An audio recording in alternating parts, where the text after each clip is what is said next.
No, you know, first of all, some of them are super uncomfortable still with what I'm doing. Although tremendous healing has ensued. And I'm not going to give you a spoiler alert for what happened with my father, unless you want me to, because it really is the feather in my cap.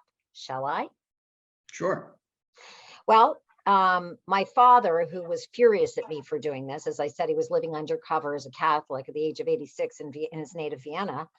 Um, threatened me with legal action if I was going to turn our family story, my journey, into a play of all things. Because of I think the kind of reaction I mean, not every single reviewer like ate it up, but most did. And certainly Arthur Hiller's validation and the kind of reaction, and, you know, people contacted him, and let him know what was going on.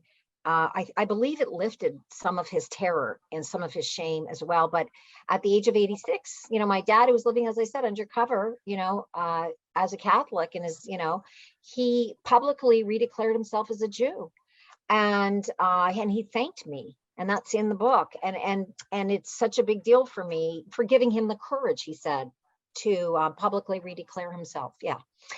So that's kind of a big deal to little old me. And he's actually buried in the Central Jewish Cemetery in Vienna as a Jew. And his paternal grandfather was a Hasidic rabbi who he was very close to as a little boy. And because of that, I believe the entire Viennese Hasidic community came to his funeral.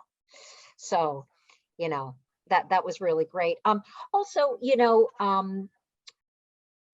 two of my eldest sisters, identical twins, one who I hadn't seen in 9 years because of the schism, the fracture in our family as a result of us being like a war, made into like a war zone as a little kid. That's how I grew up. One I hadn't seen for 9 years. The other, I can't remember how many, I think 5 or thereabouts. After I did my play, they flew to Vancouver to see me for the first time. I was super emotional. And, they actually came to therapy session to my therapist with them. That was entertaining.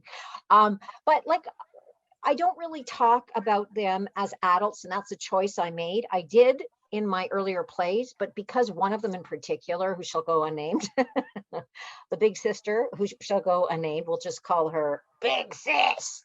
No, she really asked. She didn't want to be spoken about, and I do a lot of talks and things like that. And so I didn't do this to hurt anybody. I did this for my own healing. So once she really clarified that new problem, so I made a concerted effort to find a way not to talk about them as adults in the book, but just loosely, I will say, out of respect for them, like, one of them lives in Southeast Asia, and I think is married to potentially a Muslim woman. And I love that. I care not. What I care about is that they are happy. As I'm sure you do, I know a lot of unhappy Jewish people. I know a lot of unhappy Catholic people. I know a lot of unhappy agnostic people. It really is irrelevant. I believe at the heart of every religion is goodness, but a lot of people just go to the building, and you know what I'm talking about.